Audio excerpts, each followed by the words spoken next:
Covid की situation के बाद जबकि पूरी दुनिया और पूरे मुल्क में कोविड के लॉकडाउन की बात हो रही थी, अक्सर लोगों के जहन में ये नहीं रहता था, अक्सर ओझल रहता था कि यहाँ वैसे भी 370 के एब्रोगेशन के बाद ऑलरेडी हमारे बच्चे, हमारा तालीमी निज़ाम एक बहरानी सूरत हाल से दो चार था। रिज़ल्ट सामने आ गए, बच्चों ने इम्तहानात पास किए, लेकिन हकीकत यह है कि पिछले तकरीबन पौने 2 सालों से पढ़ाई जिस लिहाज से होनी चाहिए वो नहीं हुई। इसके असरात, इसके नताइज सीधी सी बात है 1-2 साल के बाद ही हमें देखने पड़ेंगे, क्योंकि जो आज कमी रह गई उसका रिज़ल्ट 2 साल के बाद, 3 साल के बाद उस वक्त आएगा जब हमारे बच्चों को एंट्रेंस एग्जामिनेशन नेशनल और इंटरनेशनल लेवल में अपेयर होना होगा। खैर, इस वक्त चूँकि स्कूल ओपनिंग का फ़ैसला गवर्नमेंट ने लिया है, इसमें कोई शक नहीं कि डिस्ट्रिक्ट एडमिनिस्ट्रेशन से हमारी इस ताल्लुक़ से 1-2 मीटिंगें हुई, वो इनफॉर्मल मीटिंग्स थी। सब जानते हैं कि 50% बच्चे ऑलमोस्ट हमारे स्कूलों में पढ़ते हैं, 50% जो स्टेक होल्डर जो है वो प्राइवेट स्कूल हैं, लेकिन आम तौर पे प्राइवेट सेक्टर को ऑन बोर्ड नहीं लिया जाता है। यही वजह है कि कहीं कहीं पे कियास और कन्फ्यूजन देखने को मिलता है। हमने पिछले दिनों ऐलान किया था कि हम बसें नहीं निकालेंगे, क्योंकि ऑलरेडी स्कूलों का ट्रांसपोर्ट खसारे में था ही, लेकिन इस 1.5 साल के लॉकडाउन की वजह से एक ऐसी बहरानी सूरत हाल है कि हमारे गाड़ियों के जहाँ तक फिटनेस परमिट वगैरह वो टैक्सेस बाकी हैं, उसके साथ बैंक इंस्टॉलमेंट, हमारी जो हमारे अकाउंट्स बाकायदा NPA हो रहे हैं इस वक्त, इन हालात में स्कूलों के लिए बड़ा मुश्किल था कि बसों को ऑपरेट करें। लेकिन मीडिया की खबरों के मुताबिक और जो पब्लिक रिएक्शन, इस अंदाज से मसले को पेश किया गया कि शायद स्कूल वाले पेरेंट्स को ब्लैकमेल कर रहे हैं। ऐसी बिल्कुल बात नहीं है। हम बिल्कुल ये चाहते हैं कि बच्चों को, वालिदैन को कोई दिक्कत का सामना ना हो। इस वजह से हम बसें निकाल रहे हैं, जो स्कूल इस पोजीशन में हैं।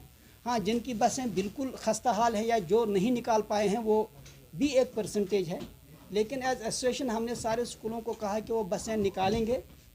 15 दिन का टाइम हम सरकार को दे रहे हैं। मंडे से लेके 15 दिन का टाइम हम सरकार को दे रहे हैं कि सरकार इस ताल्लुक़ से बाकायदा एक पॉलिसी बनाए। सरकार के पास ट्रांसपोर्ट डिपार्टमेंट अपना है ही, रोड ट्रांसपोर्ट डिपार्टमेंट। हम चाहेंगे कि अगर सरकार कोई क्लियर कट फैसला लेके सामने नहीं आती है, कोई डिसीजन, कोई आर्डर सरकार का नहीं आता है, तो हम उनसे गुजारिश करेंगे कि आप हमारी गाड़ियां भी टेक ओवर कर दीजिए। We are ready to surrender all our transport to government. Let government provide buses, क्योंकि उनके पास अपनी भी बसें हैं, ताकि ना बच्चों को दिक्कत हो, ना पेरेंट्स को दिक्कत हो, ना स्कूल वाले बार बार इस इशू को सामने लाएं। हमारी प्रॉब्लम यह है कि पिछले 6 महीनों से जो गाइडलाइंस बनी हैं, ब्यूरोक्रेटिक हर्डल्स इतनी हैं कि जनरल एडमिनिस्ट्रेटिव डिपार्टमेंट एक टेबल से दूसरे टेबल तक उन गाइडलाइंस को घुमा रहा है। आज तक वो गाइडलाइंस भी इशू नहीं हुई। क्या वजह है कि जो ऑर्डर, जो गाइडलाइंस पब्लिक के हक में है, एजुकेशन सेक्टर के हक में, उनको लागू नहीं किया जा रहा है। उनको ब्यूरोक्रेटिक हर्डल्स के तहत आजकल करके उनको बैकग्राउंड में रखा जाता है, जबकि वो ऑर्डर जिनसे अमलन फ़ायदा नहीं है वो इम्प्लीमेंट हो रहे हैं। तो इस वक्त हमारी 2 मेन डिमांड्स हैं। एक ये कि ट्रांसपोर्ट के ताल्लुक से हम नहीं कहते हैं कि हम डिसाइड करें, हम कहते हैं कि सरकार कोई ऑर्डर निकाले, सरकार इसमें अपना डिसीजन सामने लाए कि क्या ठीक रहेगा, क्योंकि 1.5 सालों से, बल्कि पौने 2 सालों से तकरीबन हमारा पूरा निज़ाम दरहम बरहम हो चुका है। यहाँ मैं एक चीज़ जो आपके वसातत से वाज़ह करना चाहूँगा कि जब हम स्कूलों की बात करते हैं तो हमें कभी भी ये भूलना नहीं चाहिए कि 90% से ज़्यादा स्कूल इकॉनमी स्कूल हैं, जिनकी फ़ीस बहुत ही कम है, جن کا ٹرانسپورٹ بہت ہی کم فیس پہ چل رہا ہے، اور 2-3% یا 4% سکول جن کی فیس ایوریج ہے یا ایوریج سے زیادہ ہے، ان سکولوں کو مد نظر رکھتے ہوئے کوئی نہیں سوچ رہا ہے کہ تقریباً ہمارے 200 سے 250 سکول بند ہو رہے ہیں۔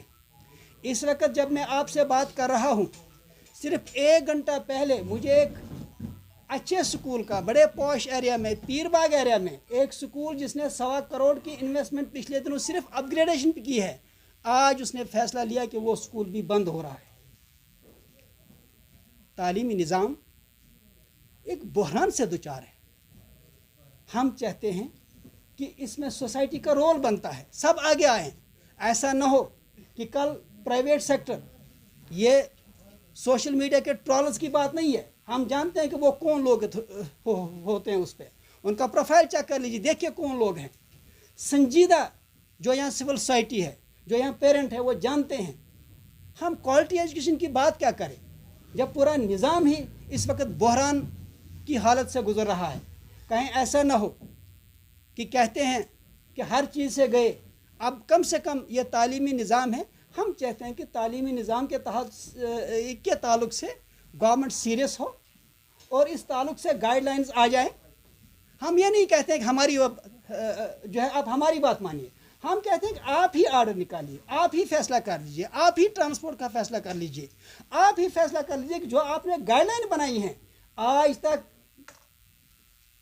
جنرل ایڈمنسٹریٹو ڈپارٹمنٹ نے آج تک ان پالیسیز کو، ان گائیڈ لائنز کو سامنے کیوں نہیں لایا؟ کیا وجہ ہے؟ اس کے پیچھے کون ہاتھ ہیں؟ کون خفیہ طاقت اس کے پیچھے ہے جو ان چیزوں کو سباٹاج کر رہی ہے؟